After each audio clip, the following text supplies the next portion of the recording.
How do you do, ladies and gentlemen? What's the real truth about Citizen Kane? It'll probably turn out to be a very simple thing.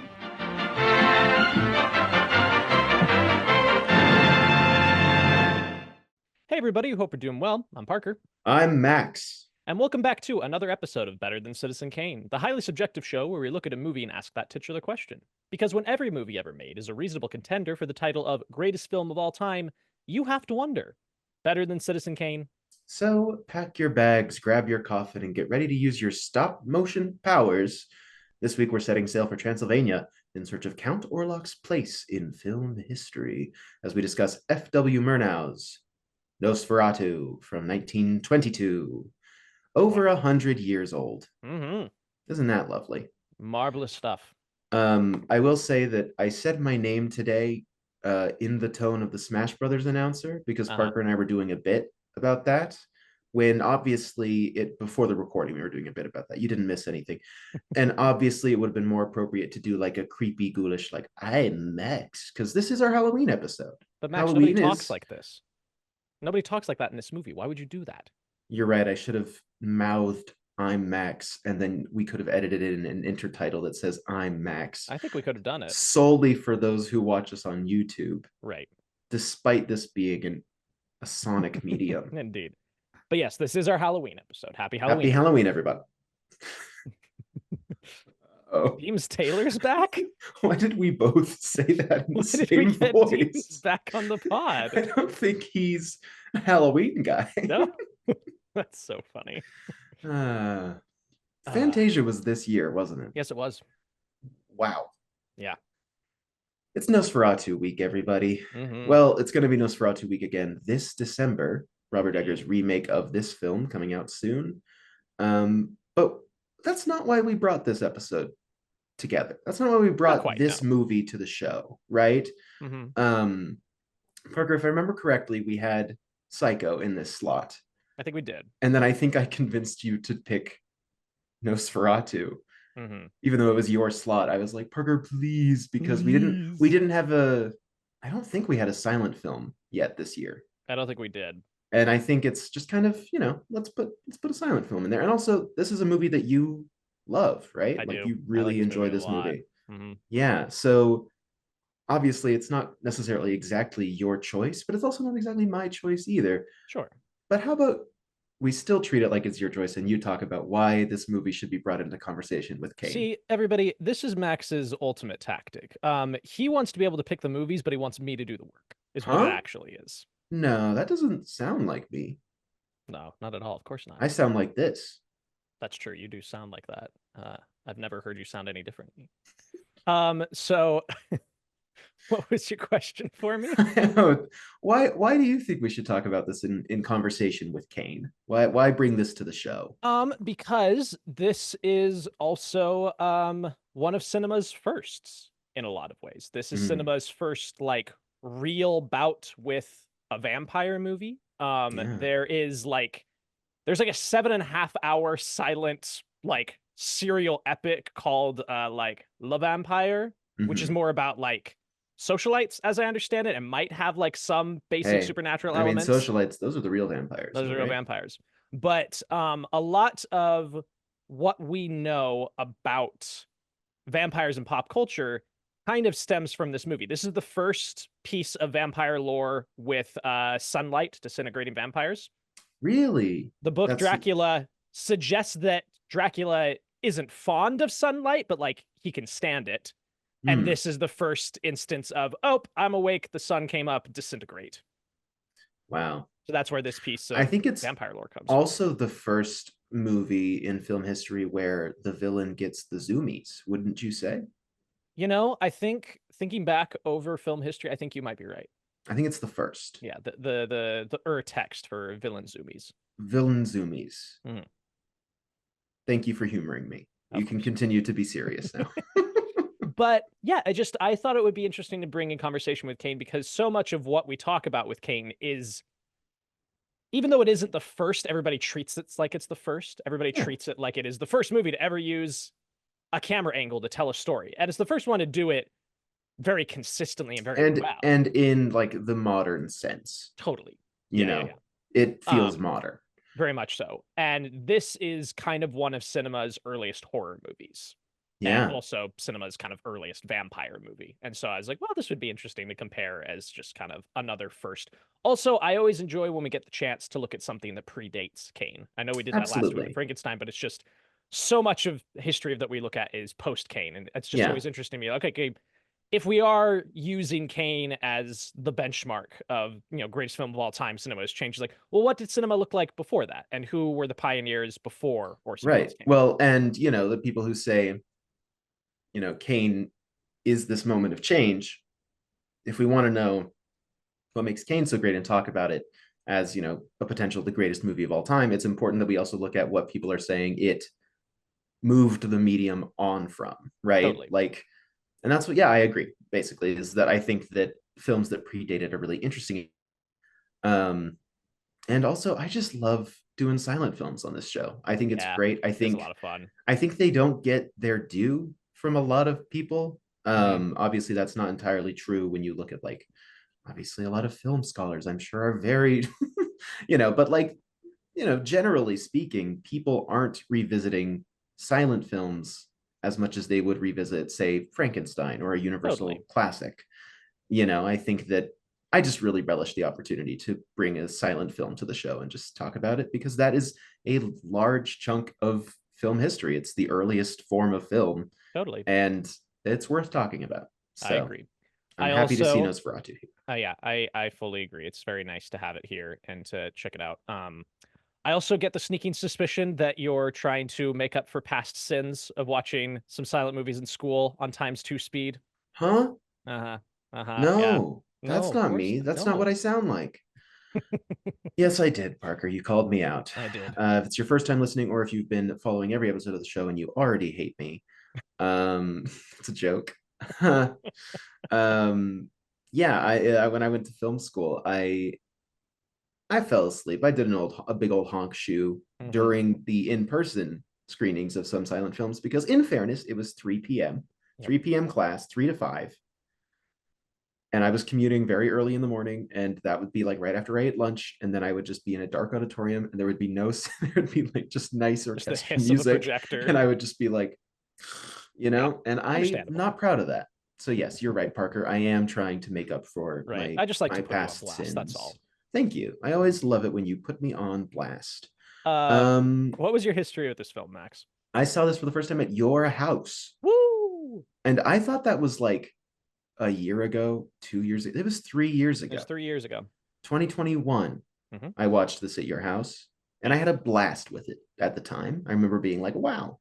So much so that when I rented my local library's DVD Kino release of this movie, it didn't look quite as good as I remembered it Yeah, because you have the really nice, most recent Kino release. Is I that did. true? Yes.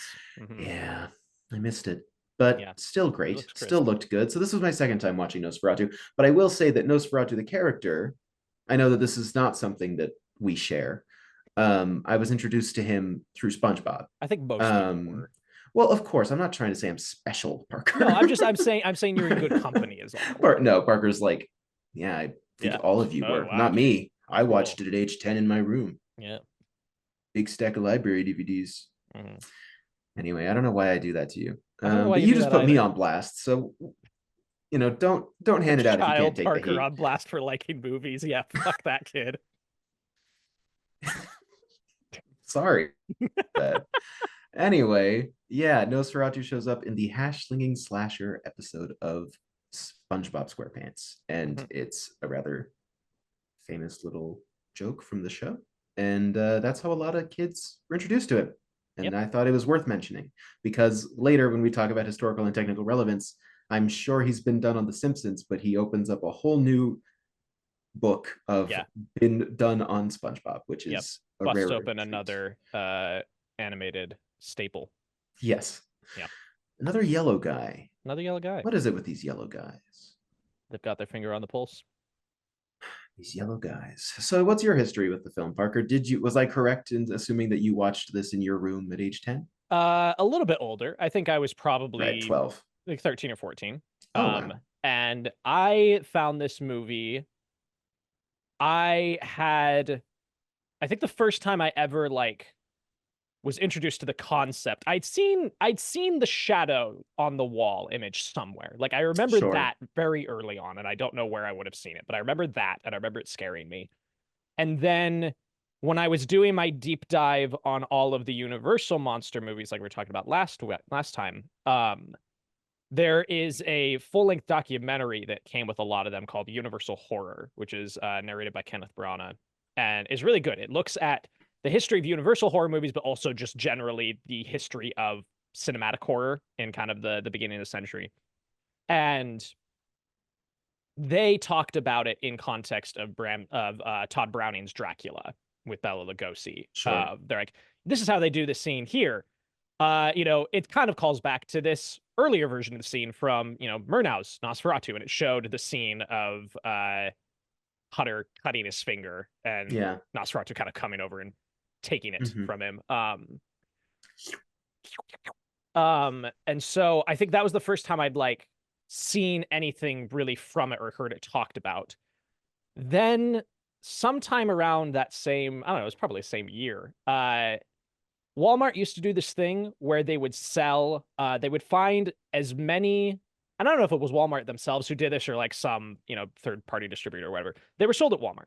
There were these giant box cases of like 100 horror, 100 sci-fi. Like it's all like 100 movies in a pack for like $15.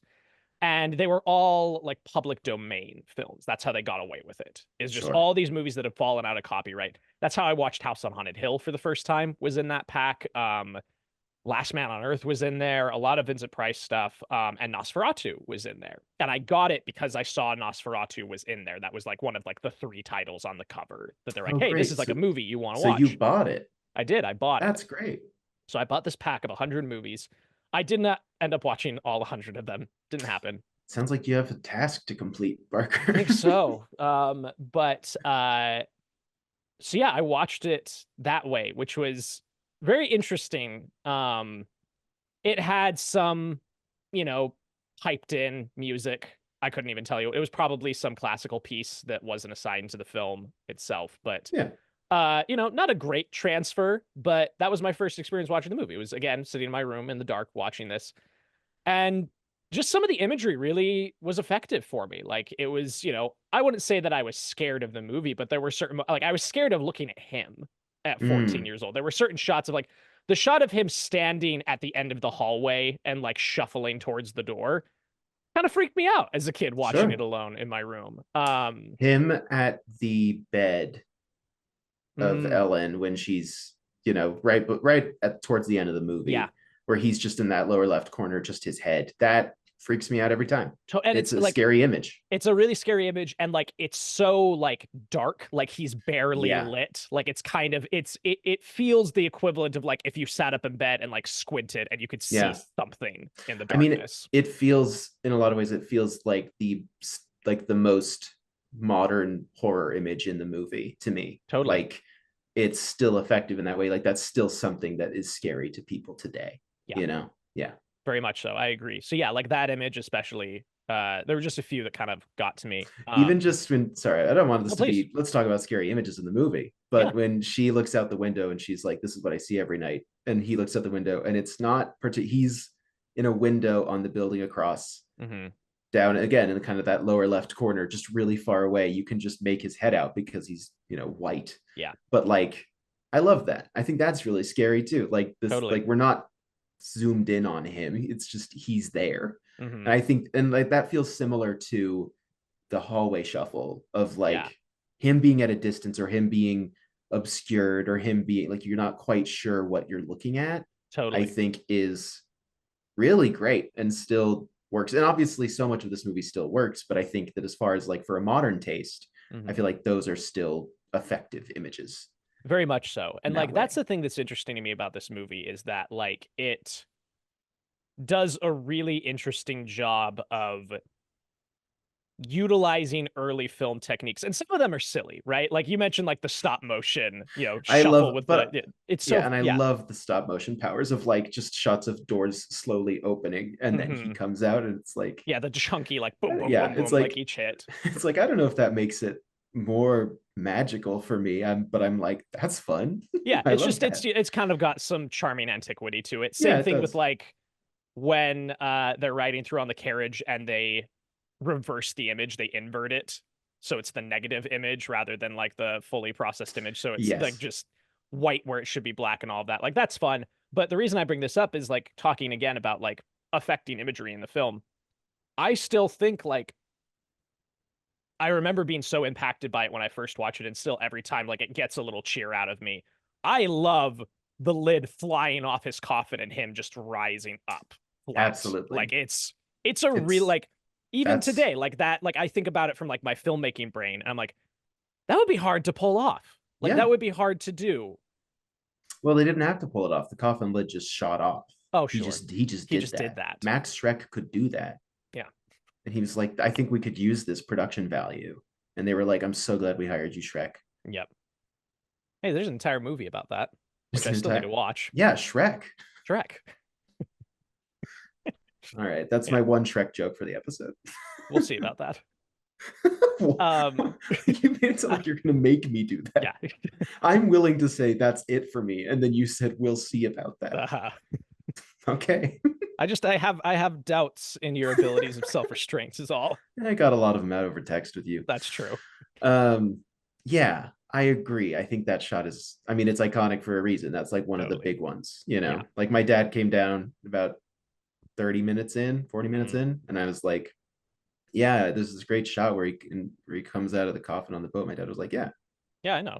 Yeah, I know. And my dad had seen this movie before, but it hadn't been since he was like a kid. But it's like a shot that I think exists in the minds of people who have either seen the movie or are aware of these things or are of a certain age. Obviously, I don't think you could go up to any Gen Z or Gen Alpha kid and be like, do you know the shot from Nosferatu? And they'd be like, the new one? And I'd be like, no.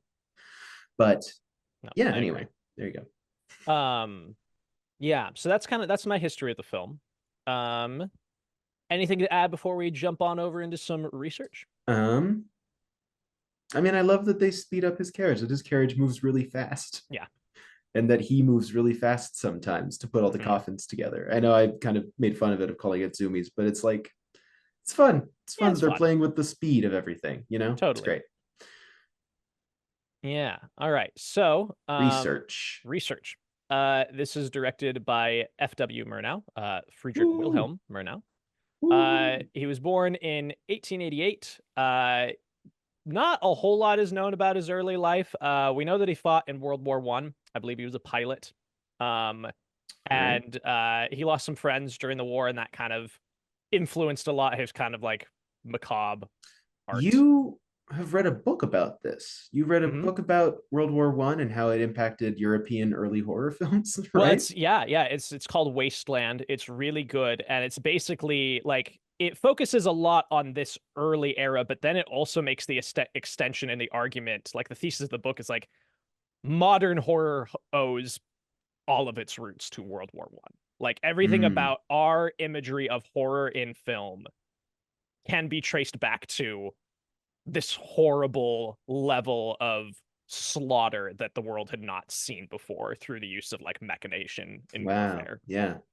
And so yeah, like Murnau's a big part of that, of the entire like movement of German Expressionism as you know, in artistic approach, draws a lot from the fact that the people who were inventing it, the people at the forefront of that movement, were all veterans, and they'd seen this horrific shit, and they're like, well, how do I process this? And I said, I guess we're going to do it through really macabre and horrifying imagery. We're going to put this guy in a box. Yep, put him in a box. That was the approach. Yeah. Which is actually kind of sad when I say it out loud. I meant that to be a little bit funny. No, it's not. No, it's not. Maybe now's not the time. So he comes back from the war. He's introduced to the world of filmmaking by a couple friends, including Conrad Veidt, who plays the somnambulist in Cabinet of Dr. Caligari. He is the head, like most American audiences might know him as the main Nazi villain in Casablanca. Oh yeah, so he's made some Hollywood films within his time, but yeah, some fun overlap there.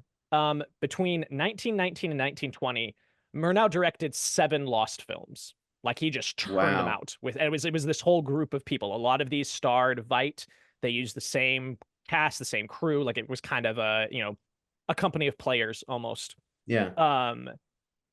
There's one film that like I hadn't heard about this, and now it's like just gonna be sitting in the back of my mind of people describe it as like a top 5 Lost film. There's a movie called The Head of Janus or Janus. And it was directed by Murnau. It stars Conrad Veidt, and it was a very loose adaptation of Jekyll and Hyde.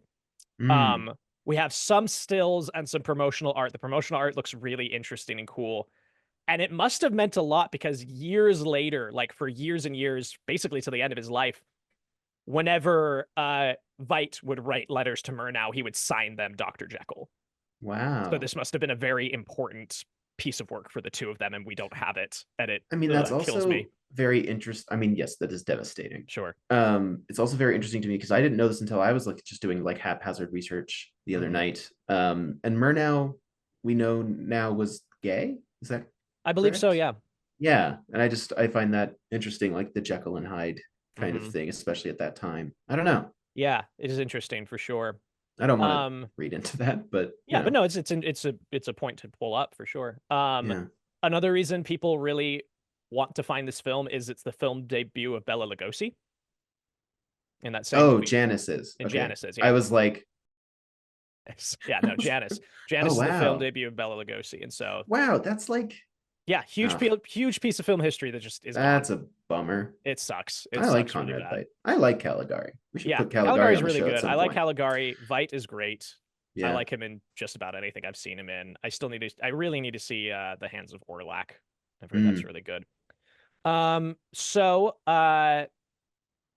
in 1921, Murnau meets a guy named Albin Grau, and Grau is kind of the key player of Nosferatu. Murnau brings a lot to it, but Grau, he worked on, I believe on Janus as a art director, and that's how they met. And he was a graphic artist, who was deeply involved and interested in the occult, which greatly influenced his work to the point that him and a friend form Prana Films, which is essentially like their MO is they said, we're going to make occult films. And Nosferatu is our first project. Like that is what we're doing. This is out the gate. This is our Toy Story. This is how we're founding the studio. Okay. And they said that at the time, which was they crazy. did. This is our Toy Story, which is crazy for Germans in 1920 to. Yeah. How'd they know? How'd they know? Well, Woody's very popular overseas. Right. Woody is very Woody, popular. yes. Yeah. And so they asked Murnau to direct it. And Grau did illustrations of every single scene. We wouldn't call them storyboards today. They're kind of like they're really interesting. Like if you go, because almost like one of those The Art of books. Very much so. Yeah. And like all the more like concept art potentially. Yeah. The except poster art directly. Totally. Sorry. No, you're fine. The poster art of the time that a lot of us have seen is all Grau's work, and I'd seen those images, but like digging through his like concept art for each of these scenes, like it's so cool. It's so graphic and intense and like geometric in his designs. Like I really recommend going to look. Just Google some of Grau's concept art for the film. It's really interesting. But he had the first idea for the film when he was observing a spider sucking the blood out of its victim in a web. Oh, that's in this movie. It is in this movie, yes. Hold it straight in. They based it on Bram Stoker's Dracula. They did not have the rights for it. No. And Grau kind of told him, he's like, we'll take care of it. It's fine. Just keep going. Never did it. He just never did it, which is going to come back to bite them in the ass. Yes, it is. Like a vampire. Like a vampire biting you on the ass. But that's Bela Lugosi's most famous quote. That's the line of the movie. It's the tagline on the poster. He's gonna bite you on the ass. Yeah. What? Yeah, there's a what on the poster too. What? Yeah. Okay. So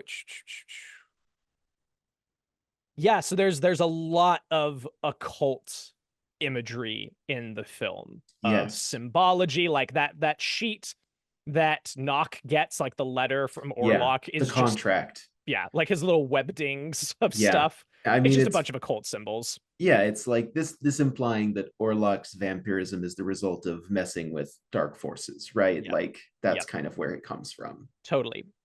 So with this being this little squad of people, Orlok was originally offered to Conrad Veidt. He had to decline for scheduling reasons. Ugh. Then they finally found, at the time, an unknown actor, Max Schreck. So Max Schreck on this movie is very interesting because, again, because he was a real vampire played by Willem Dafoe. Yes, of course, naturally. Okay. And so what happens is that they hire this guy. He's an unknown. He, for all intents and purposes, can be viewed as kind of one of the first method actors. Okay. And so he requested that he never show up on set outside of makeup. He never showed up on set outside of makeup or not in character. So we're in 1920s Germany with a bunch of occultists running this shoot, and half the crew legitimately, like, that's the reason Shadow of the Vampire gets made as a movie, is because of that urban legend.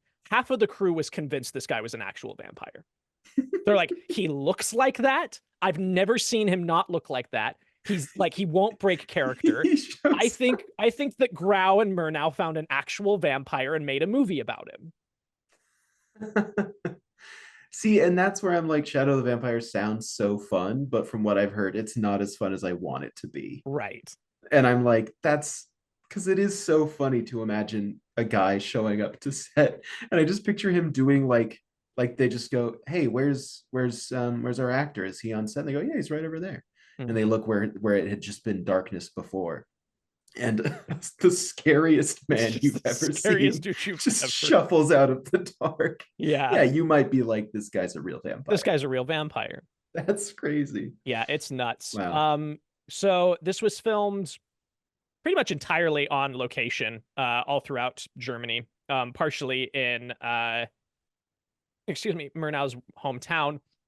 Unfortunately, the vast majority of the locations used are gone because of being they were destroyed during World War I, being bombed out by the Allies. World War II? Excuse me, thank you. World War II. So part of what, again, it like we look back and knowing where the end point of this is, there's all of these like hints towards disaster, right? So for cost reasons, cameraman Fritz Arno Wagner only had one camera, which means there was only one negative this film. Okay. There were no backup copies of this thing. It was all one thing, which again is going to come back to bite them in the ass. Mm-hmm. They make the movie. They shoot over a couple months. In July, they start filming in July of 1921. They complete filming, edit the whole thing together. They throw a massive premiere followed by a debaucherous costume party. Like Grau's like, we're going all out. Which Grau, people like reports seemed like a good time. Yeah, but like, dude, did you get the rights? No, he did not. So maybe not the big party. So they had this big party. The film was not a huge success. It basically bankrupts Prana. They can't make any more films. A real one from the heart. Very much so. They end up going off and forming a different film company called Pan Films, which is like one step removed from kind of their occult goals, but still doing a lot of kind of gothic stuff. What happens is Bram Stoker's widow gets word of this, and she sues the ever-living shit out of him. I'm so used to it being Bram Stoker's Dracula that when you say Bram Stoker's widow, I'm like, Bram Stoker's widow. Sounds like a great book. It's a great book. Did you see that they found a lost Bram Stoker book? Yeah, they found. Crazy. Well, it's a story from a newspaper. Yeah, sounds I love how all the reports are like, it's quite a spooky tale. And I'm like, I love that we're like, I'm glad that we're reporting like, no, guys, don't worry, it is spooky. It is spooky. I promise. Like, it's a good thing that we found it. It's worth it. It's worth it. Quote from Bram Stoker heads. It's great. It's great. This is crucial. This is a big part of the canon. Thumbs Quote up. From guy who read the story. Spooky tale, guys. Spooky tale. It's all right. It's all right. Spooky. So Bram Stoker's widow sues the shit out of them. They go to court, and the court verdict orders all prints of the film to be destroyed. Like that's part but of there's the only settlement. one. There's only No, one. just kidding. Um, I'm sure they had more sent to theaters. Yeah. And so that's what happened, is that they tried to track down every copy, and they got most of them. They got like 95% of these were destroyed. And this film only survives through a couple private collections that people had. And like I was watching the newest Kino release last night because I've got that on Blu-ray, and like it opens with like a couple paragraphs detailing how it was put together. It's like, hey, Yep. you know, the intertitles were taken from this copy in 1962 Berlin. French. Yeah. Mm-hmm. Yeah. Like, the color timing on this section is pulled from this print that we found in Argentina. Like it really is cobbled together from all of these different pieces. And it's kind of a miracle we still have this movie. Like genuinely. Yeah. It, by all intents and purposes, this should have been another one of Murnau's many lost films. Yeah. Interesting, because it's not like a Metropolis situation where what was missing from Metropolis was cut out by the studio because they were like, we don't need all of this. Yeah. Whereas this is, you will destroy this film. Yeah, just scorched earth getting on. How which is is it interesting. So now when did it resurface again? Why is it here? So how is it here? It kind of was just people knew that it was,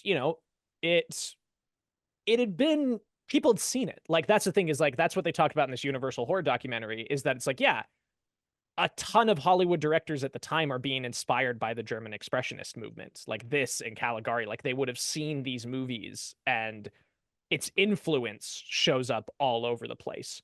The actual dates of like how and where this comes back is kind of vague. Like there's not a whole lot of specific date reporting. I know that most people say it disappeared for about 30 years, from like 22 to the 50s, sometime in there.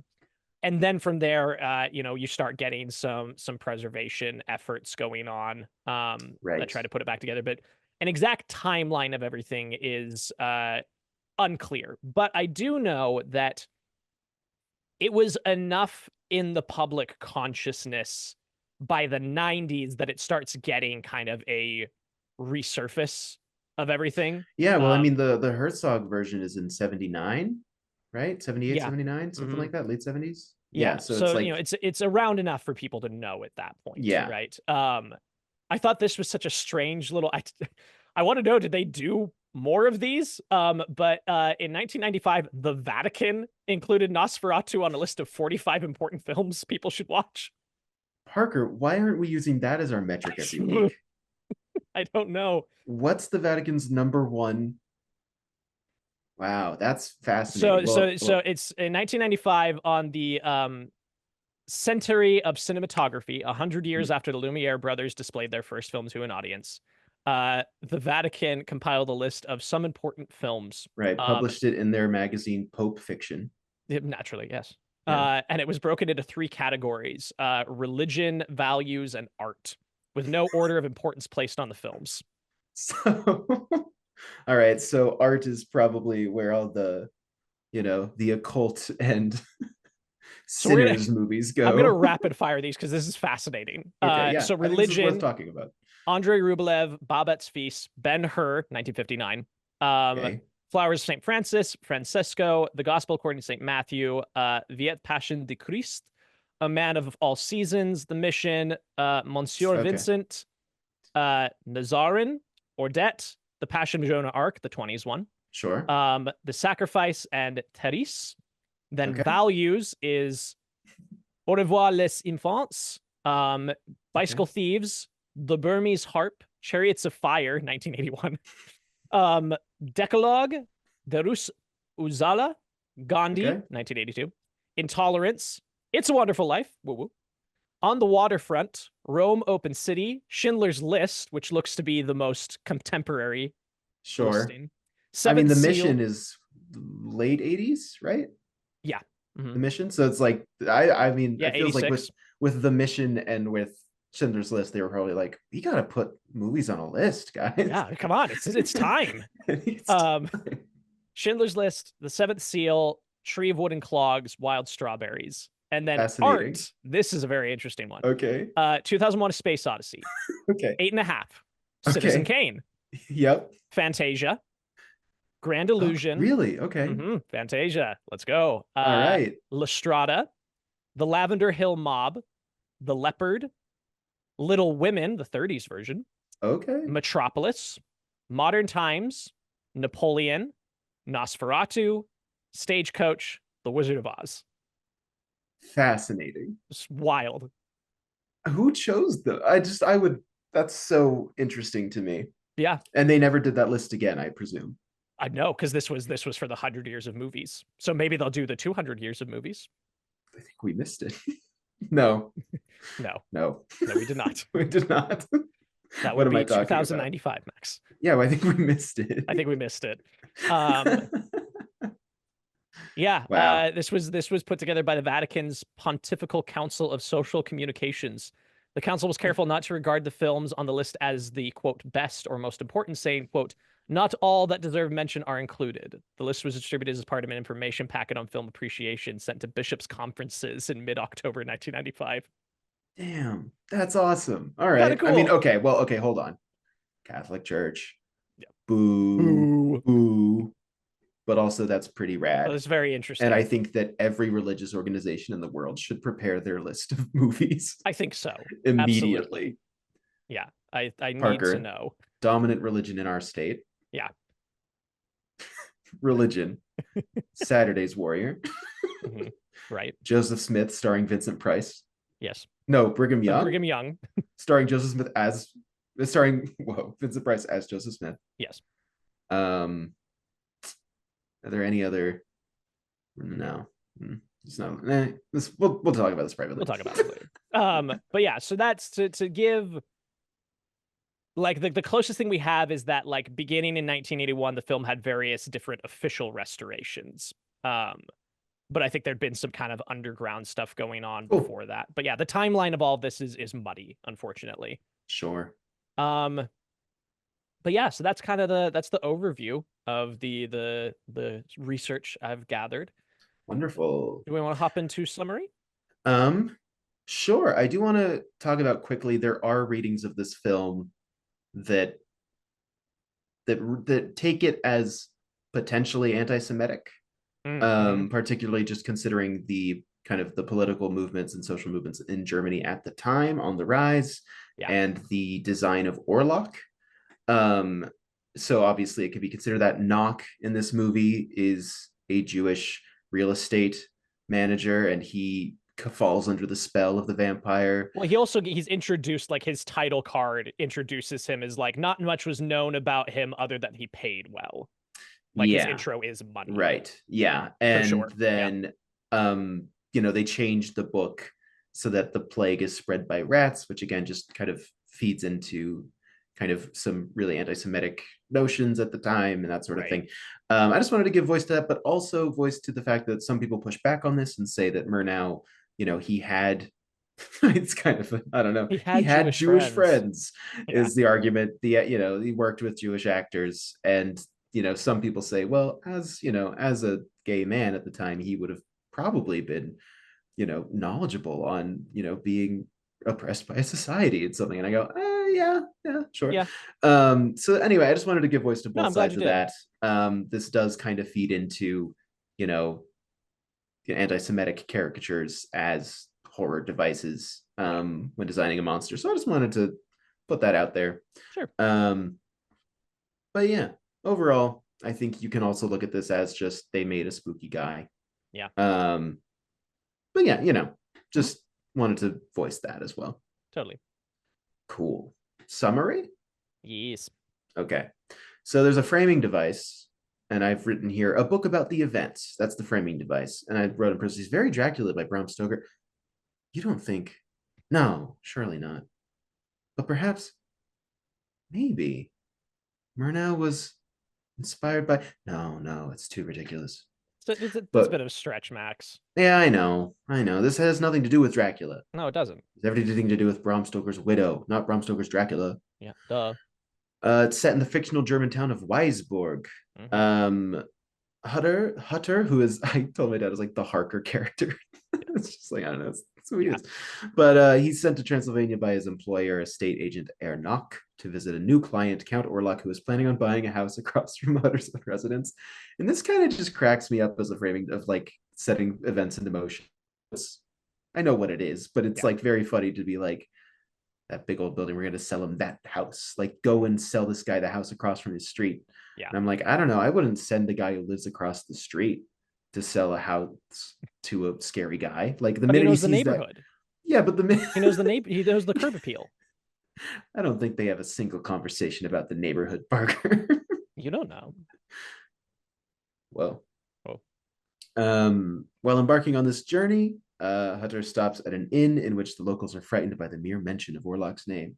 And again, just a very great little, it feels so like, you know, it's just a great beat from a horror movie of just like, yeah, I'm going to Orlok's house. And everyone's like, and like, I love how they, even in the silent film, they do the music stops. Yeah. Like, I think that's great. It's good. So yeah, he rides on a coach to Orlok's castle. Also, really quick, Mountains. I love that when they say that there are werewolves out, it's a hyena. Oh yeah, they go crazy. There's a werewolf out there in the woods, and then it cuts to a hyena, just kind of walking around, and then some horses looking skittish. Some skittish horses. Yeah, classic. Yeah, great. I'm glad you mentioned that. I forgot about the werewolf there. But he rides to the Carpathian Mountains, and then the guys Carpathian. Yeah. Okay. And the guys who take him there are like, we don't go any further than this. And then he goes and talks to the other guy, and the other guy's like, we don't go any further than this. Did you not listen to and then my colleague? They hand him his luggage, which, if I'm remembering correctly, is a tiny bag. It's a tiny duffel. I just think that's great. I was like, oh, I guess it's not that big of a trip. Hey, he's packing light. He's doing the real backpacker kind of thing. Totally. To the Carpathians. And then he is welcomed by Orlok himself. But this skips over the carriage ride, which is that Orlok's carriage pulls up going 90. Yeah. Pulls up. He's got a cloak wrapped around his face to disguise him or protect him from the sun or what have you. Yep. And he hops in. They get there, goes in the castle, and it's again it's also just a very funny beat to be. I mean, it's spooky, but it's funny that he's like, get out now, go in the castle. And then he zooms around to the back, gets out really fast, and then greets him in the castle. He's like, okay, great. Change clothes. Yeah. Right, yes. He's got a funny little hat. He has a funny little hat, and I love his funny little hat. To hide his ears. Because they're spooky ears. Yeah, he's got those spooky ears. I shouldn't have led with because now I'm like, oh man. When he's eating dinner, Hutter cuts his thumb accidentally, and Orlok tries to suck the blood out. So far, Parker, what do you think of the performances in this film? What do you think about the craft of this film? What do you think? I think that like what's intriguing to me about like Max Schreck's performance here is that everybody else around him is operating on what we are used to from silent film of the time. It is pantomime, it is exaggerated, it's theater acting, right? And I think part of the staying power, not just the makeup, because the makeup's a big part of like the design of Orlok is a huge part of the staying power. It looks great. But his performance is really underplayed, especially for silent film era. Like it's very slow and methodical, and like you would think, like watching other horror movies around the time, when a character's supposed to be scary, they do like like big broad gestures and like jump at people and things like that. He doesn't do that. He's slow. He's a slow, creepy guy. Yeah, he's and very slow. That approach to horror is something that is still around today, and I find very like revolutionary in his performance. Yeah, totally. So that's what stands out to me. What about you? Yeah, I mean, I feel like the look of him is it's just very odd. Like watching it, you're just like, this is odd. Like not even odd from like this is a weird guy in a movie, but you're just kind of like, I don't like like you're saying, seeing this in this context feels odd. Like, this is a silent film. It kind of reminds me of when we were talking about Metropolis and the dad in Metropolis who runs the city. His performance in that is so understated and feels so modern. And it reminds me of this, but in a horror context of like you're saying, they're not doing these big motions. They're not doing like, rah, you know, because that's usually the horror of this time. He's just kind of he like skulks and Yeah. he like slinks around, like kind of, I don't know, he's just very interesting to watch. And I think that that's made even clearer when compared to all of the humans acting. Like it really sets him apart. Yeah. Whereas like the dad in Metropolis, you're like, why is this one guy like just really normal? When everyone else is like stage theater, German Right. expressionism acting. Whereas in this, it works to alienate him, where Totally. everyone else is doing the silent film, human acting, big hugs, which just looks so nice, by the way. I think silent film hugs, I'm like, we got to start hugging people like that again. Yeah, Just bring it like, back. bring it back. It's like how people talk about the Ghibli hugs. I'm like, Mhm. we got to bring back silent film hugs, man. Yeah. But yeah, just like I think that it helps to alienate him that he's acting this way rather than making him stand out in a cast of other people because he is like the other in this situation. Nosferatu Totally. means, doesn't it mean like the unpleasant one or the unwanted one or something like Something that? like That's that. like the literal translation. Yeah, I think it works. I think it helps. I think his performance is really interesting. And I can see why people thought he was a real vampire So if he like was just that's acting this way all the time. yeah. And like that was my joke review on Letterboxd, but I stand by it that like I can't imagine being a film goer in 1922 and walking in and seeing this guy on the screen blown up to 20 feet, like Yeah. horrifying. Like you've never You've seen anything like that. Have you seen this in theaters? Did you catch it at I the did. Broadway? I Okay. did. You It caught it at was our local theater in Salt Lake? yep. The Broadway did a screening of it with a live orchestration by the Invincible Czars, and it was rad. Yeah, I mean, I loved their Caligari, so I'm still bummed I missed Their their Nosferatu was so Nosferatu. cool. It was Yeah, really, really good. it's great. But yeah, no, Yeah, seeing this in a packed theater is great, even 100 years later. So I can only imagine what it was like, you know, film being an invention that has been around for 20 years at this point, if yeah, that, yeah. uh, Like in public, yeah, in public consciousness and availability, and then you yeah, just walk in and just like see this on screen, yeah, horrifying, like crazy. yeah. Fascinating. Yeah, Um, yeah. So, Hunter wakes up the morning after to find fresh punctures on his neck, which he attributes to mosquitoes. Did you catch that he almost looks thrilled? yeah. His reaction is, He's like, oh, look at he's that, like, hey, oh. hey, And they then he got writes, me. and then he, of course, when he writes his letter to Ellen, he's like, "You'll never believe it. Yeah, 2 mosquitoes bit me right like next to each really other, close to like each really other. close to each other, just on my neck. Isn't that It's crazy?" nuts. Um, that night, Orlok signs the documents to purchase the house and notices on the table a miniature portrait of Hunter's wife, Ellen, an image that the young man carries with him in a small circular frame. Admiring the portrait, the Count remarks that she has a lovely neck. And it's around this time that he starts to go, maybe this guy's Hey, wait a not second. normal. I like that up to this point he was like, he's just a little weird. That's Yeah, all. you know. It does crack. Is this the only, it's like one of the few lines of dialogue that Orlok actually speaks in the Yeah, movie, right? he doesn't Is that talk much. he says, lovely neck. Hmm. It's just like, this guy's not normal, man. Dude, she's Um, married. I'm built different. Back off. If I was in a Dracula situation, I would simply not stay. Hmm. Um, how it's Easy. really easy to do that. Yeah. That night he reads a book about vampires that he took from the inn. I love how the book looks as well, just in this recreation that they did for English. Like the typeface of it was great. Hmm. And also just the wording of it is really fun. But he begins to suspect that Orlok is indeed a vampire. Yeah. And he desperately tries to hide as midnight approaches, which, if I remember correctly, entails,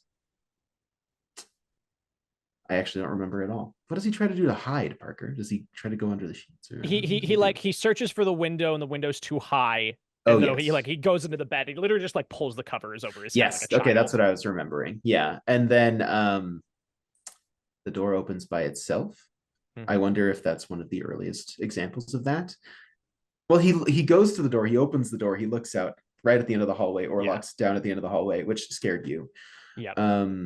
And then he tries to hide. The door opens by itself, and it's Yep.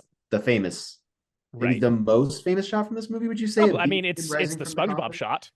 Like, It is. It's true. yeah, Yeah, and that's a famous term taught in film history and the film production SpongeBob is the shot. SpongeBob shot. Right up there with the trombone shot. Quick shout out to that shot because they've comped in a giant light switch. Yeah. Like it's this big as his hand and he's just flicking it. Like it's very simple. Anyway, quick shout out to that. um, uh, Yeah. And then he falls unconscious in the bed covers. Spooky. Back in Weisborg, Ellen arises from her own bed and sleepwalks to the railing of her bedroom's balcony. She starts walking on top of the railing, which gets the attention of her friend Harding in the adjacent room. Doctor arrives. Ellen shouts Hutter's name and envisions Orlok in his castle, threatening her unconscious husband.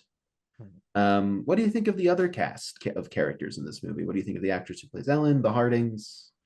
Ellen's Knock? interesting. I mean, the rest of them kind of just They just disappear in the background a little bit. Yeah, Like, they don't not a lot really to have a talk- lot like, to do.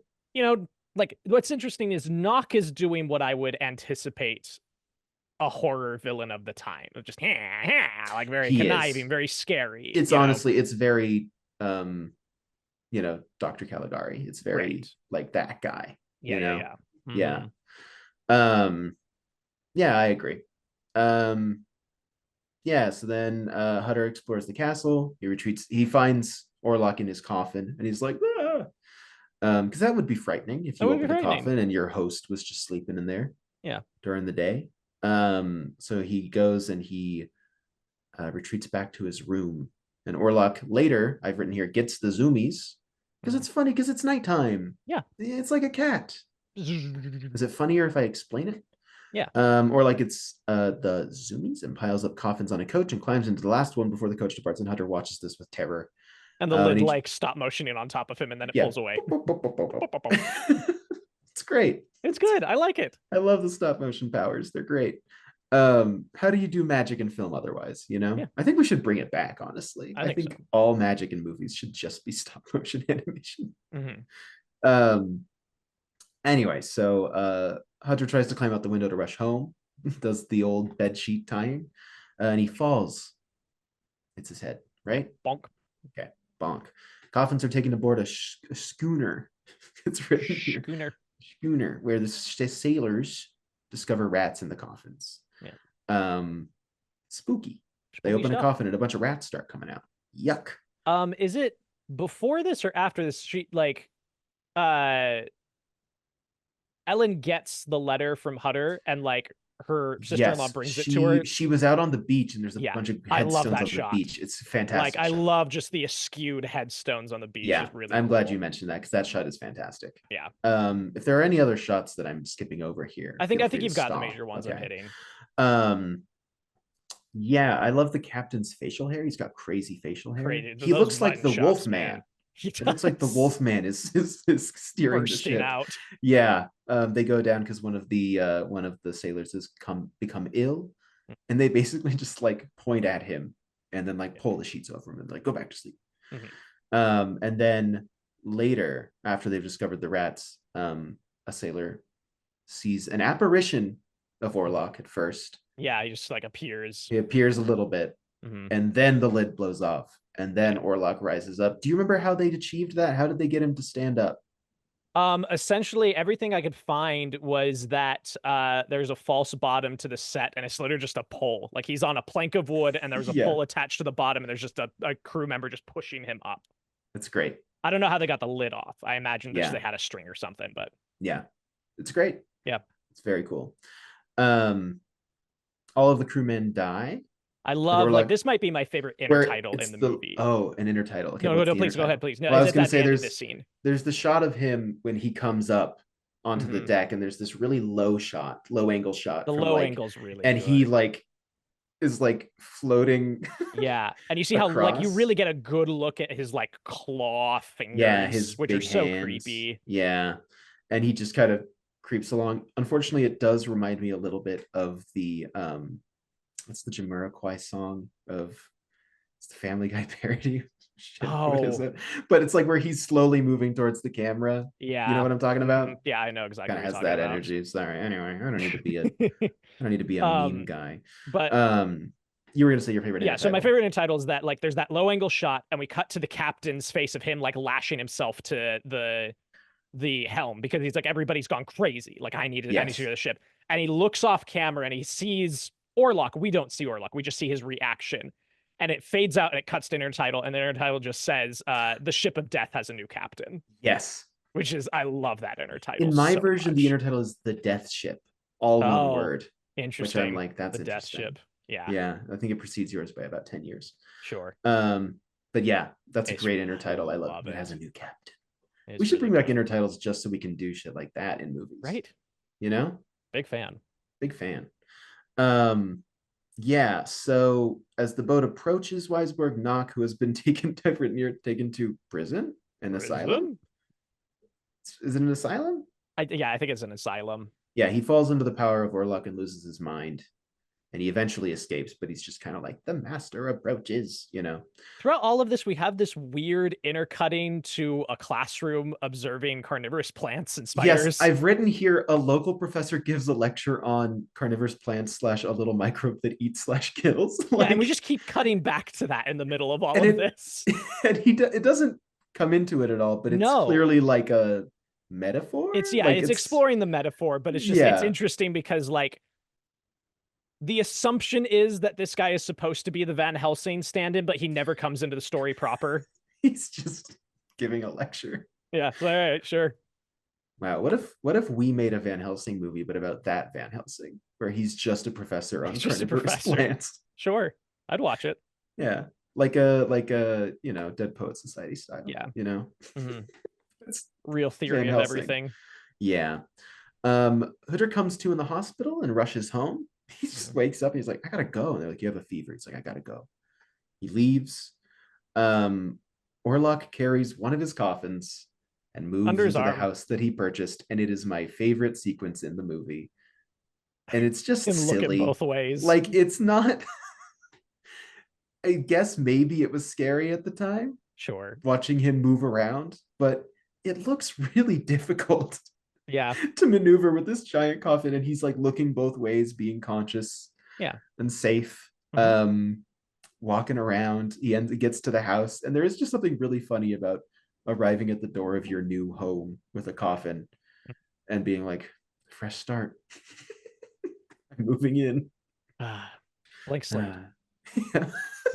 Do you think he was thinking that? I think so. Do you think he was like, this is the start of a new chapter for me? The whole inner journey of Nosferatu in this is that he's trying to resist his animalistic nature. And he's like, I'm going to be clean this time. I'm going to be better. And he gets there and immediately sees a hot girl. He's like, fuck it. We're back. Wait, I moved into a house across the street from my crush. Oh, no. Oh, no. Not the lovely neck lady. No. Oh, God. Yeah, he's just trying. He's recovering, you know? Yeah, this is on his side. This is a story about a man struggling with an addiction. Yes. And a new man comes into his life and kind of, inspires him to set sail for something new. Yeah, he's like, hey, I could go there. I think I can go there. I'm gonna have to do some things that I'm not proud of to get there. I'm gonna have to cross the line, but I'm gonna move to the big city. Yeah. Fresh start. Unfortunately, his crush is there. Yeah. And this is a guy fall story. It's a guy fall story. And like, there's a shot that they cut out of this that's been lost to time of like when he sees Ellen and he goes to walk away. He sits and he ponders his 90-day chip and he just like sets it down on the nightstand and walks out the door. Oh no. And we're all going, no. No, Orlok, wait, Nosferatu. No. Nosferatu. For the word come no, because you're like, no, Nosferatu. Yes. Yeah, so Van Helsing's given a lecture or whatever. Right. He enters the house. Many deaths in the town follow after Orlok's arrival because all the rats come off the ship. Yeah. And then I love that there's like a town meeting and a telegram comes in and they read it, or not a telegram, it's 1888. I don't know, just a message arrives and it just says plague at the top, and then it says it doesn't say this, but it's like there is a plague. Yeah. I do find it interesting. Like, I'm sure part of this was to skirt copyright, but like in retrospect, it makes for a very interesting correlation of like swinging Nosferatu in correlation with rats rather than bats is interesting. Like putting the two front teeth instead of the canines and his coffin being filled with like black plague rats. It's just, I don't know, it's interesting. And dirt like cursed dirt from the Black Death, they specifically say is what his coffin is full of, which is just kind of interesting. Yeah. Why make that change? But yeah, there's a big plague, and then at one point they find out that Nock has become a vampire, and they go, he's the reason the plague happened, and they chase him around for a bit. I love the shot of them chasing him over the hill, and it's all backlit, and it's the silhouettes of everybody, and someone just grabs the scarecrow and starts swinging him around, and all the things come off. Yeah, they're really It's fun. pissed. It's a good time. Yeah, and then so he's chased by the town, and then he's recaptured eventually. Hutter returns home. Ellen reads the book that Hutter found, which I believe is just called A Guide to Vampires and How to Stop Them. That's not what it's called. I need to be careful because I feel like people are going to be like, Max is just blatantly lying. Max just really, yeah. It claims that a vampire can be defeated if a pure-hearted woman distracts the vampire with her beauty and offers him her blood of her own free will. And she goes, oh, great, this has already started. Yeah, fun. Like, all right. oh, he's on his way. That's perfect. He's like, this is easy. He's over there. I do love the moment, I mentioned it earlier, when he comes to her and she's like, this is what I have to look at every night. And then it's just a wide shot of the building across the street. Yeah. And Nosferatu's in the window there. There is an argument, like nobody's able to codify it, but there's like an urban legend, a theory that because like he's in the window and he spots her, and then he does like the weird hand motion and like disappears out the side. And there's an argument people make that the dance move in Thriller is referencing that like the hands up going back and forth. I mean, it feels like, yeah, I'd believe that. Yeah, I'd buy that. I'd buy that.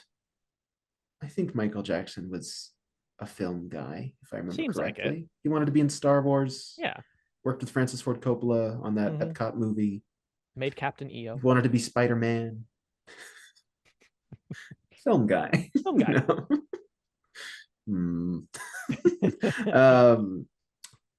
Yeah, so Ellen opens her window and pretends to fall ill so that she can send Hutter to fetch Professor Bulwer, a physician. This guy just comes out of nowhere where she's like, go get Bulwer. Right, and that's the thing, is like that could be the professor who is doing it could be Van Helsing, but it's not.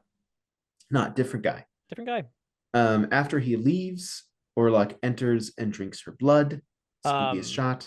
This sequence of like introducing him through shadows is so cool. Yeah, I don't want to skip over this sequence. Yeah, like this sequence is kind of the big horror. Yeah, because he's in. So we get that close up of him in the window. Yep. And then that's when he does the hand walk off. And then he's coming up the stairs and he is a shadow, and she's kind of, we're intercutting. She's panicking. Like, even though she wants to make this choice, she's kind of like, oh my God, he's coming. It's terrifying. Yeah. You get the shadow up the stairs. You see like the hand. And I love like when he's at the top of the stairs and the shadow reaches the hand forward and like curves around the walls towards the door. It's great. Goes in. She's freaking out on the bed. It like creeps up her chest and then grabs her heart. Yes. And she, passes out, which was really funny in my screening at the Broadway of when that happened and he gets her heart like that. There was a girl behind me and I just heard her go, God, when is it my turn? That was so funny. Just a vampire grabs her boob and she's like, Dad, please. Open the window. Open the window. Open the window. Really Vampires are waiting. But I do like, I think the shadows are pretty spooky. Yes. And I have a question for you after we're done with the film. Yes. Because I have a question for you that I find interesting to ask. And I'm interested to ask on the podcast. I think we've talked about it before. Sure. But so he grabs her heart. And then we cut to, it takes Hutter so long to get the doctor. The doctor has to get out of bed. He comes down and then it cuts to them walking. And there's like no urgency. No. He's like, all right, I'm coming. Yeah, even though Hutter knows, does he know that Nosferatu's across the street? I think so. Or does he not see when she shows him? Is he like, I don't know what you're talking about? Because it feels like he should be. Yeah. Feels like he should be very aware of what's going on. You sold him the house. Yeah. You know where he is. Anyway, right. That's fine. I don't need to be mean to Nosferatu. Don't be pedantic. Yeah, I don't need to be like, oh, that's a plot hole, actually. Ding. Oh, God. No. Please. Not them. Not them.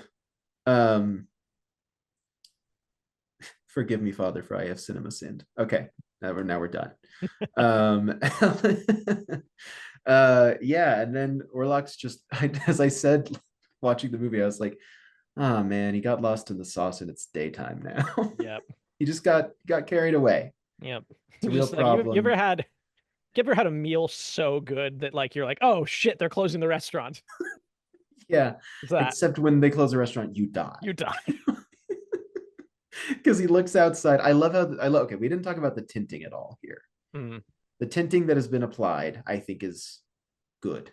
Yeah, I like I it. like the daytime, I like the nighttime tinting. I like the pink for the sunset, sunrise. Mhm. And I love the way they do the shadow here when he looks out the window and at the building across the street, his house, by the way. You see the shadows changing, and that's how they imply that the sun is right. I think it's great. It's really I think cool. It's very and clever. You had mentioned the like scariest shot of like her at his neck. And that's like he's in like the lower corner, like the left third. And then it punches in slightly on that same composition, like as like the cock crows is what they're implying, and the sun comes up. And just him like slowly lifting his head is also kind of terrifying to me. It is. Yeah. Yep. Gross. Gross. He looks outside, sees the sun rising, runs past the window. He's like, oh, they got me. And I like it. They just do a fade and then a smoldering pile of ash. A little smoldering. Yeah, it's great. It's really good. And thus a key part of vampire lore was born. Wonderful. Ellen lives just long enough to be embraced by her grief-stricken husband. Yep. And then she dies. And then she dies. And that's all. Yeah, well, then we see the castle is later shown destroyed. Naturally, yes. Yeah. That's Nosferatu. Quick question for you, Parker, and I think I've asked you this before, but just for the sake of the audience, do you think vampires are hot? 100%. Okay, so you're into vampires. Like, you're into... on Mike. Okay, because I'm not. I'm not. Really? I'm not into the biting. I'm not into the blood of it. Yeah. I mean, the blood of it's whatever, but just like, you know, like goth women who want to give you neck kisses and are sultry. Come on. That's not all that vampires are. Yeah, but that's most of what vampires are. I just find it interesting. Look, when you ask the question, am I into it? I'm not like, does my brain go to Nosferatu? No. It goes to Dracula's Brides from Van Helsing. That's exactly right. Yeah. All right. But I'm still not into it. I'd rather fall in love with a ghost. Yeah, and I want that on Mike, in case we haven't said that. I think a ghost relationship would do me well. I think it'd help you grow a lot. All right. We're gonna have a conversation about what you mean by that.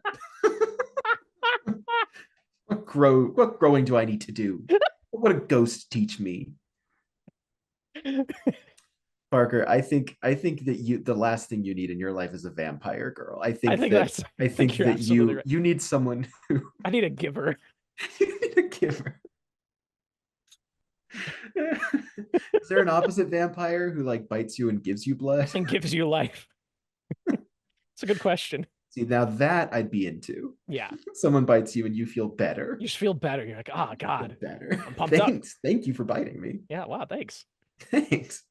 All right, criteria. Do you have any last thoughts on Nosferatu? No, I don't think so. I think we covered our bases. Good movie. Good movie. I think as far as Murnau films go, I like Sunrise. I remember really liking Sunrise, and I think we've got that on the docket for next year, maybe. I think so. And you haven't seen that one. I have not. That's exciting. But yeah, I don't know. I saw that in film school, and it was like the silent film that really grabbed me. Totally. And as far as like silent horror, I think I prefer Caligari over this. It's not something I've delved too much into. I just think Caligari, I think I have a little bit more fun with me. I think Caligari really leans into the stylization, whereas this one, like, there's moments of like German expressionism, but like Caligari is the poster child. And so yeah, like I would agree. I think it's visually more interesting for sure. I don't know which one I prefer, honestly. I've watched this one a lot more. It's kind of an arbitrary comparison, because the only reason they're really compared is that they're just two of the silent horror films that have lasted. And they're often, I don't know, I feel like in my mind they're paired together because the Broadway shows them together often. But yeah, anyway. Yeah. I don't know. Just interesting. But still a good movie, and I do enjoy it. Totally. I like it more than Frankenstein, which we watched last week. I think I like this more than Frankenstein. You definitely like it more than Dracula. Yeah, Bela Lugosi, 100%. right? Yeah. We got to watch Spanish Dracula. I know. I want to so bad. We should. Okay. Criteria: historical and technical relevance. I mean, there's a strong argument. This kind of helps spur the genre. Yeah, this contributes heavily to vampire lore. is huge vampire lore, beginning of like what we know to be horror cinema Yeah. kind of starts here. I wonder though, do we know if there's one that started it more? Like, when we talked about Puss in Boots, right. and we were like, Spider-Verse gets the point for the animation kind of American animation revolution. But I don't know. I feel like Nosferatu comes up pretty significantly. Like, that's the thing is like, when you look up lists of like the top 50 horror movies, this comes up a lot. That's true. And like Caligari feels like more of kind of an art house piece, like it's sort of a novelty in some ways. Like, yeah. Caligari is the representative of German Expressionism, and whereas Nosferatu is horror. It's the horror. Yep. So I would say, like, to my knowledge, and like I'm sure there are so many more people in the world who are much more well read in like early film history than I am, but like from my own studies and research, I think this is the Spider-Verse. I think this is the original text. I was gonna say this is the Kane, not the Puss in Boots. Yeah, it is. The mixed metaphors. The mixed metaphors. We're all over the place. Yeah, okay. Yeah, I'll say that. And hey, if someone out there is like, actually there is a horror film that's more, we didn't know about it. Yeah. It's our show and it's subjective. So this is a weird mire to get stuck in. So I don't want to spend too much time here. I shouldn't like revisit a lot in other episodes, but like another thing when we talk about like historical relevance is the fact that like I have seen in stores, I've seen in like a Target before, a little like, candle with the cutout of the shadow going up the wall. Mm-hmm. Like I've seen people in this decade monetize the imagery of this movie. Yeah. Even if they don't know what it's from. Sure. And that doesn't happen with Kane, right? Mm-hmm. Like you're not... It's not being shared in those spaces. I think what actually makes the greatest film of all time is how capitalistic. Yeah, how that's why I was like, I don't want to get stuck in this mire. I don't want to do it, but it's an interesting point to bring up that like we can merchandise a movie from the 20s. It's come up before. Yeah. I know that it has. I can't think of the specific episodes, but we've talked about this before. And I think that is a reasonable metric for relevance. It's like saying pop culture relevance when we bring up that, or The Simpsons, or SpongeBob, or what have you. It's like, this has a lasting enough impact that it's still around. It just happens that Kane's version of being relevant today is solely predicated on its film relevance and its status as a pioneer, right? Yeah. Whereas Nosferatu's, I would say that if any movie is still being discussed today as one of the greats, it is inherently viable for this criteria. Sure. Because even though Kane isn't merchandisable in that way, it is talked about still today. Totally. Right? Which is like, that's a metric of it still being around. And we're just saying that Nosferatu has a different form of still being around today. Mm-hmm. But that doesn't negate that it's still around, if that makes sense. Right. It's this weird, it's the thing we've been trying to unravel for almost 2 years now of it's an impossible task we've set forward in the sense that like the phrase "it's the Citizen Kane of blank" exists and is used every day. And it's like, if that's the only metric we go off of, no movie on earth is going to stand a chance because nobody's saying it's the Nosferatu of blank. It's never going to happen. But that's what this podcast is. Exactly. This podcast is saying, is there a movie we could say is the Nosferatu of blank? Right. Yes. Yeah. We haven't had a good, why did we do this show in a while? Yeah, we need It's been a while since we had one where we just go, this is inherently a silly question, but we're here and we're going to take it seriously. With all that in mind, where do you give the point? Well, we gave it to Frankenstein last week because it met Kane. Because it met Kane as designing a monster so iconic that it stuck around. I am willing to say Nosferatu also takes the point based on that same criteria of this is a movie that has created a character who is so iconic that there's been a remake, there's been a sort of sidequel remake, true story inspired Shadow of the Vampire. Right. And there's a remake coming out in less than 2 months. Yeah. I think that is enough to say that this has historical relevance. As far as technical relevance, I don't know if I can say that this was like, oh, but it's, again, if we look at it for horror cinema, if we look at it for, for what it is, yeah, sure, I'll give it the point. Yeah, I could stand behind that. And like to that point as well, I don't know the answer to this, and I don't know if you could even find the answer to this, but like it says something that the SpongeBob team chose to use Nosferatu, right? Like that they picked, they're like, yeah, we're gonna do a spooky, scary episode, and what are we going to use? We're gonna use this movie from the 20s. It is the button on the episode, which is what's wild to me. And they've apparently since brought him back in recent seasons, which I'm like, what the hell? But he's a recurring character. It's that's just a whole thing. But like that being the button on an episode, just being like, wait, so the guy we thought was a crazy villain is actually just this normal guy. Then who was flickering the lights? And then turning to, he doesn't flicker the lights in the movie because they didn't have that in 1836 or whenever that's set. But just like, it's a crazy, anyway. Sorry. Yeah, it's just a crazy button. It's a crazy button, and it's a crazy choice. And like, to your point, like, I think it must have meant something to people for that to be what they decided on. Yeah. I mean, yeah. And that has made him a horror icon in the minds of millennials and Gen Z for another 2 decades. Enough that I think, here's a crazy take. I know where you're going. Go for it. Full chest. I think that if Robert Eggers' Nosferatu does well, it is not far-fetched to say that a good chunk of that is because of Nosferatu's resurgence due to the SpongeBob episode. In the minds of 2 large generations. Millennials have surpassed they are the biggest generation right now. Yeah. Most members of that generation. And I do think that if Nosferatu does well, it is not completely, like, obviously there's other reasons. Sure. But I think that the name recognition comes from, for a lot of people, that gag. Okay. Yeah. SpongeBob Corner is done. Yeah. Okay. How well do you think it's doing what it's trying to do? I think it's doing pretty well. Like, genuinely, I think their goal being to do an expressionist take on Bram Stoker's Dracula with occult imagery, I think they do a pretty good job of that. Again, like, they made a horror icon out of this movie. They did. It's true. Is it doing better? Is it doing what it's trying to do better than Citizen Kane? I don't think so.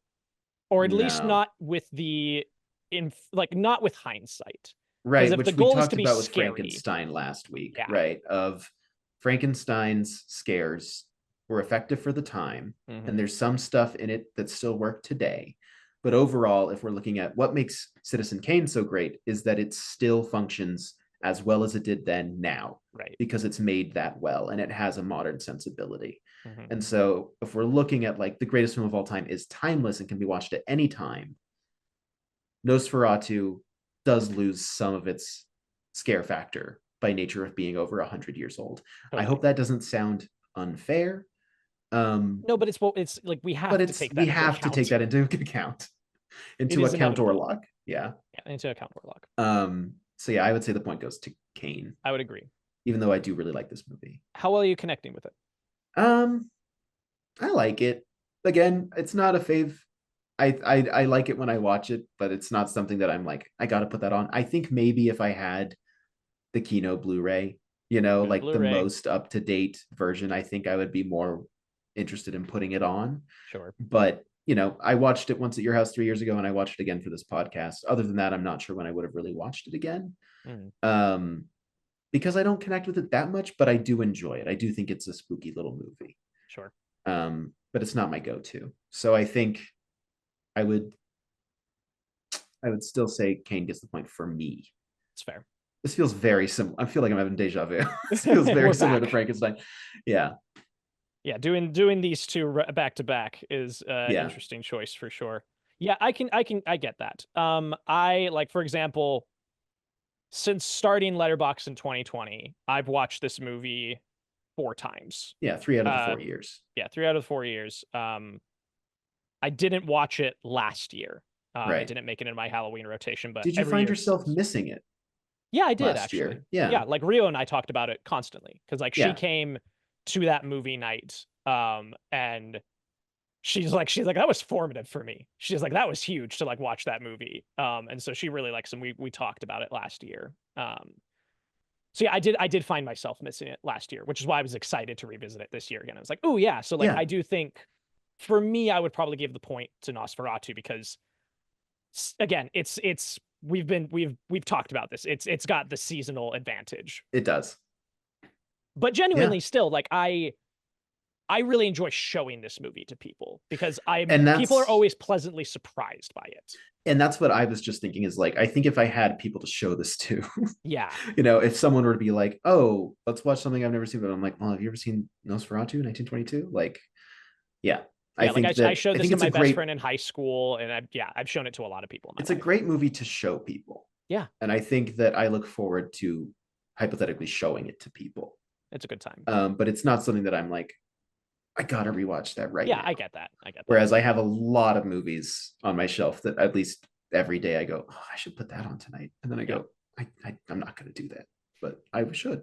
Yeah, Nosferatu. So we kind of differ with our points, with how we've divvied the points out. But taking a step back, Parker, where do you land? Keeping in mind when it was made, what it is, how it established a precedent in film. I love this movie so much, but I don't think it's better than Citizen Kane. Like taking the step back, I think as operating as a movie, as telling a story, it is a lot clunkier than Kane is in that regard.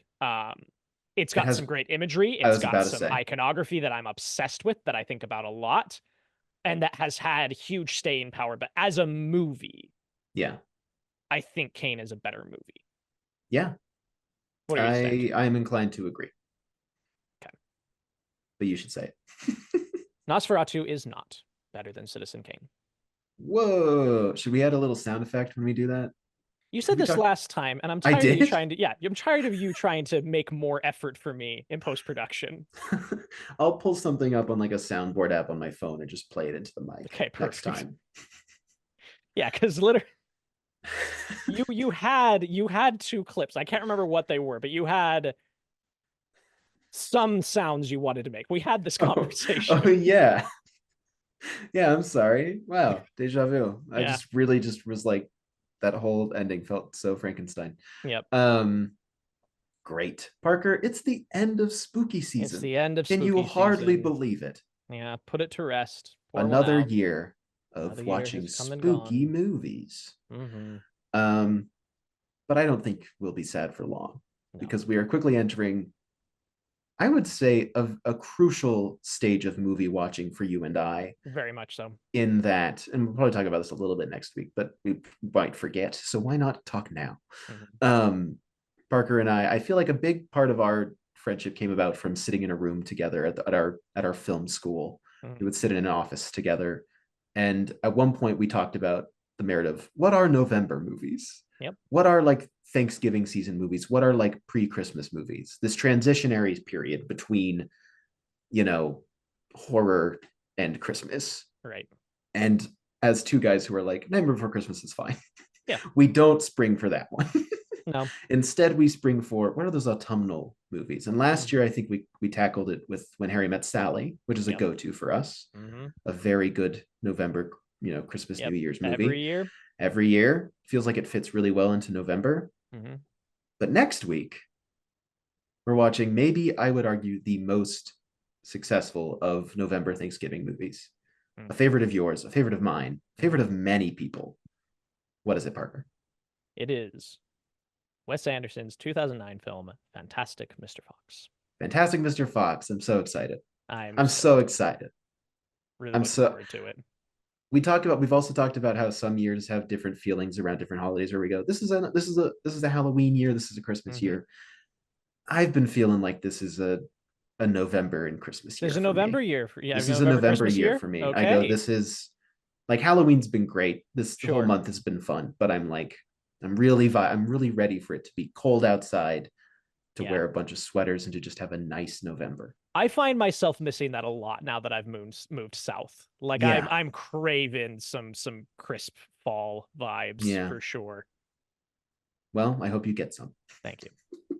I hope I do as well. And I'm excited for next week. Thanks everybody for it'll be a good listening, and time. we'll see you next time. Take care, everyone. Goodbye. Bye.